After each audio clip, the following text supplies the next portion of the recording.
اور جو نوجوان ہیں میں کہنا چاہتا ہوں کہ اکثر لوگ مجھے پوچھتے ہیں جی کہ آگے بڑھنے کیسے آگے بڑھ سکتے ہیں، تو میں پنجابی چ انہوں نے ایک گل کہنا وا کہ رب اگے بھی نہیں میں تو بندے آگے بھی نہیں میں، یعنی کہ حلیمی کے ساتھ خدا ان کے آگے رہنا اور حلیمی کے ساتھ اس کے لوگوں کے ساتھ پیش آنا، تو آپ بڑھتے ہی چلے جائیں گے۔ نجات کا تجربہ ہو، راست بازی آپ نے پوری کی ہو، خدا کا روح آپ کی زندگی میں ہو، اور پھر آپ ہمبلنس آپ کی زندگی میں ہو، تو خدا آپ کے دلوں میں ہے، اور جب خدا آپ کے اندر ہے تو ساری دنیا آپ کے پاس ہے۔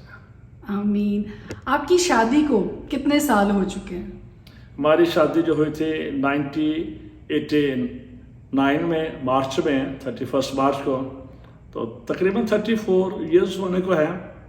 Praise God۔ 2 بیٹے ہیں، ایک بیٹی ہے، بیٹوں کی شادیاں کر دی ہیں، ایک گرینڈ بیٹی بھی آ گئی ہے، ڈاٹر بھی آ گئی، دوسری بھی آن دا وے ہے۔ تو اس میں بھی ضرور میں کہنا چاہوں گا کہ 34 سالوں میں ہم دونوں کی کبھی لڑائی نہیں ہوئی ہے۔ واو، یہ خدا کا فضل ہے، نہ کوئی مس انڈرسٹینڈنگ ہوئی ہے، اور یہ کمٹمنٹ ہے خدا کے ساتھ کہ خدا تیرا جلال ظاہر کرنا ہے۔ آپ نے ذکر کیا کہ ان 34 سالوں میں کبھی لڑائی نہیں ہوئی ہے، تو کیا وجہ ہے؟ کس طرح سے یہ ممکن ہو سکا کہ ان 34 سالوں میں کبھی میاں بیوی کی لڑائی نہیں ہوئی؟ سب سے بڑھ کر تو یہ ہے کہ خدا اور خدا کا کلام آپ کی زندگی میں، جب آپ اس کو آنر کریں گے نا، جب کوئی شوہر یا بیوی خدا کے کلام کو آنر کرے گا، پھر مسئلہ ہو ہی نہیں سکتا ہے، پھر آپ کی خود ہی سار نہیں اٹھاتی ہے، کیونکہ میں یہ سمجھتا ہوں کہ خدا نے اس دنیا پر جو سب سے پہلا کام کیا خاندان کو بنایا، وہ خاندان شوہر اور بیوی ہے، اور ابلیس اس کو تباہ کرنا چاہتا ہے۔ اور آپ کسی اور طرح سے خدا کی خدمت نہیں کر رہے ہیں، صرف اپنا ازواجی بندھن ٹھیک رکھ رہے ہیں، تو آپ خدا کی عزت شادی خدا باپ کا پروجیکٹ ہے، یہ انسان کا پروجیکٹ نہیں ہے۔ اور جب آپ اس کو اچھی طرح سے نبھاتے ہیں تو آپ خدا کے پروجیکٹ کو آگے بڑھا رہے ہیں۔ جب خدا کے پروجیکٹ کو آگے بڑھا رہے ہیں تو اس وقت کو یاد رکھیں کہ ابلیس بھی آپ کے پیچھے ہے، وہ مس انڈرسٹینڈنگ لڑائی جھگڑے پیدا کرتا ہے، لیکن اگر آپ نے یہ تہیہ کیا ہے کہ میں نے اپنی زندگی سے، اپنے ازواجی بندھن سے خدا یسوع کو آنر کرنا ہے، تو پھر خدا کے فضل سے ابلیس کا ہر حملہ بھی فیل ہوگا، اور آپ کامیابی سے آگے ہی بڑھتے چلے جائیں گے، اور آپ ایک زندگی میں رول ماڈل ہوں گے۔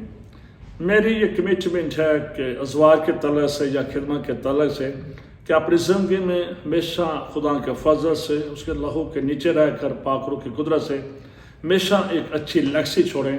اور پھر میں نے دیکھا ہے کہ ایسا کرنے سے خدا کا بھی زبان کھلا رہتا ہے، لوگوں کے دل بھی کھلے رہتے ہیں، لوگوں کے ہاتھ بھی کھلے رہتے ہیں، اور آپ خدا ان میں اور دنیا میں بڑھتے ہی چلے جاتے ہیں۔ آمین۔ خداوند نے آپ کو کثرت سے برکت دی ہے، اور آپ کے 90 برانچز ہیں چرچ کی ملک پاکستان کے مختلف حصوں میں۔ ہم اس کے لیے دل سے خدا کے شکر گزار ہیں۔ نئی نسل کے نوجوان جو پاسٹر یا مبشر یا ٹیچر یا رسول یا نبی بننے کی طرف کو آ رہے ہیں خدا کی خدمت کے لیے، ان کو کیا پیغام دیں گے کہ وہ کیسے خدمت کو کریں؟ پہلی بات یہی ہے کہ ہماری زندگی میں سالویشن کا ایکسپیرینس ہو، کیونکہ یہ بنیاد ہے۔ اگر یہ بنیاد نہیں ہے تو پھر آگے کچھ بھی نہیں ہے۔ اور پھر اس کے بعد ایک تو ہوتی ہے زندگی میں کالنگ، وہ بھی بڑا ضروری ہے، لیکن ہماری ایک پرسنل کمٹمنٹ بھی خدا کے ساتھ ہونی چاہیے کہ میں نے بہت سارے طریقے ہیں، ہم ان تمام ٹائٹل سے ہٹ کر بھی خدا کی خدمت کر سکتے ہیں۔ تو ہمیں یہ کہنا چاہیے کہ خدا مجھے استعمال کر۔ خدا آج میں نہیں سمجھتا کہ میرے جیسے سفید بالوں والوں کی تلاش کرتا، میں یہ سمجھتا کہ خدا کسی کی تلاش میں ہیں تو نوجوان بیٹوں اور بیٹیوں کی تلاش میں ہیں۔ اور میں یہ سمجھتا ہوں کہ نئی نسل پر بڑی بھاری ذمہ داری ہے، کیونکہ ابھی پوری دنیا میں 7.5 ارب آبادی ہے، جن میں سے 2.25 ارب کرسچن ہوں گے، اب ان میں بھی سارے بلیور نہیں ہیں۔ تو یہ ہم پر بڑی بھاری ذمہ داری ہے کہ جتنا بھی ہو سکے ہم اپنے کریکٹر سے، خدا کے کلام سے لوگوں کو جیت سکے اور ان کو خدا کی بادشاہت میں داخل کر سکے۔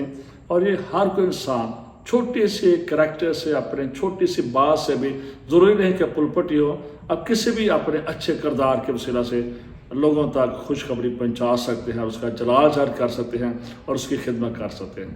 بس یہی کہوں گا کہ خدا کی خدمت سے بڑھ کر کے خدمت نہیں ہے، اور خدا نے آپ کو بلایا ہے، آپ نے چھوڑ دیا ہے یا سست پڑ گئے ہیں، تو پھر سے اس کے ساتھ دوڑنا شروع کر دیں. آپ دیکھیں گے کہ جب آپ رائٹلی خدا کے ساتھ چلیں گے تو ساری دنیا آپ کے آگے ہوگی. Praise God. Thank you so much, Pastor Said.